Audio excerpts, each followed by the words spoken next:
Hello and welcome to the web demo for entering in COBRA information. Log into your account on myRSC.com and be sure to turn off your pop-up blockers. Select the Human Resource Administrator role, and I would recommend setting this as your default as it will be what you are using every time you need to enter information. Once you get logged in, you will be on this home page for the Benefits tab. On the right-hand side, in this box is the document warehouse.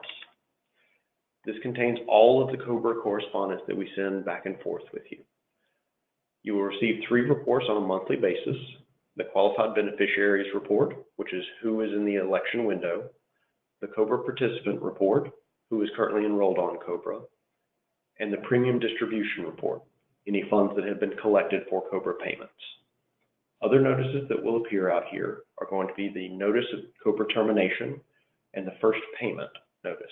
Both of those can be used to enroll or terminate anyone's coverage with the carriers. Once you are ready to enter information, click on the COBRA tab, and if you click on Employee Dependent Search, this will bring up everyone we have in system. In order to view anyone, you can simply select their name from here. For adding a new employee, up here in this box that says New Transaction, make sure it's on Add Employee and hit Next. This will bring you to the Add Employee wizard. Every box that has a red asterisk is a required field. 2 boxes that do not have the required asterisk on there, but we do ask for the information. It's going to be the date of birth and the date of hire. The format for both of those boxes must be entered as month, day, all 4 years, or it will not show. We will go in and put in a fake social.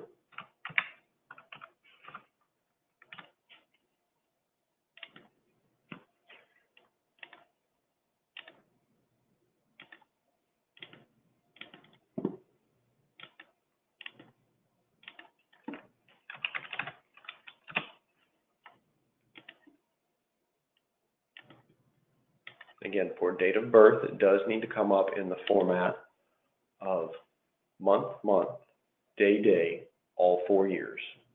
Same holds true for the date of hire. We do not require the phone numbers or email address. If you want to include that, that is completely fine, but it is not required information. Once you have all those boxes filled out, go ahead and hit Next. This will bring you to the Add Employee wizard. You need to leave this on Approved by Human Resources, and then click Send Initial Notice. This lets us know that the participant needs to receive an initial notice letting them know what their rights under COBRA would be.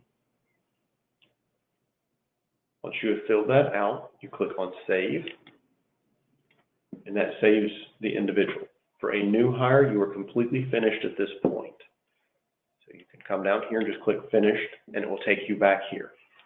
Here you see where we have added Jane Smith, and it has Approved by Human Resources. If you go on to the Transactions link here, you will see where we just entered her. It has all that information here. Now say that we need to go ahead and terminate Jane. We can do that from this screen if you're just adding her, or if she's already in system, you can go into the Employee Dependent Search and click on her name. From here, what we would do is click on Add a Dependent. If they have anybody covered, you do have to add them before adding any coverages. For dependents, the Social Security number is not required, but the date of birth is. Also, you have to make sure that you have the relationship selected appropriately for whomever you are entering.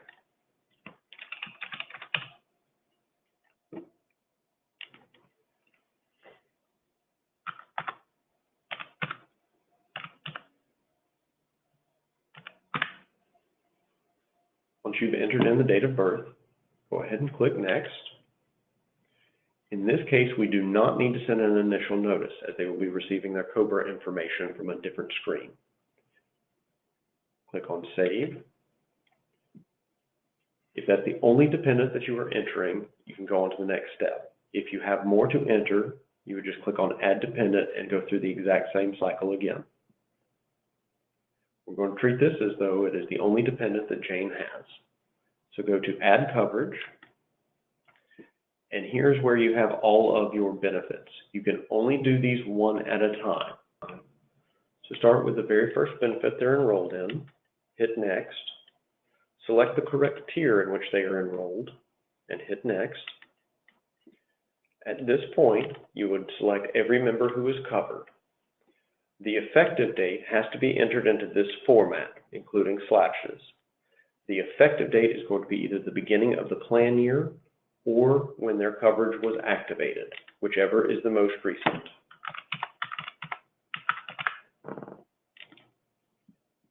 Once you have that date entered for the time that their coverage began, click Next. And here you leave it on Approved by Human Resources. And again, we are not sending the initial notice. Click Save. Now, if that is the only coverage they had, you can end there. Or if they have additional coverages, you would just click on Add Coverage and go through the process again. Next would come the qualifying event. Click on that link. And here it takes you to the qualifying event wizard with the drop down where you can select their type of termination and the event date. This is the date that is the actual event date.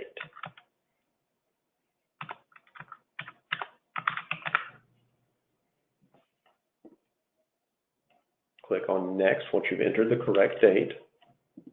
And again, we're leaving it on Approved by Human Resources and Save. At this point, if you have a subsidy to add, you could enter it here, or if there's no subsidy, you would click on Finish. This will take you to the transaction screen, and you can see everything that you have entered up to this point. While this is in yellow, you can edit it. It says needs attention, and what that means is that it needs the attention of a Pro Benefits administrator. If you realize you put in someone's birth date incorrectly or got the name of a dependent wrong, while this is yellow, you can go in and edit what you have entered.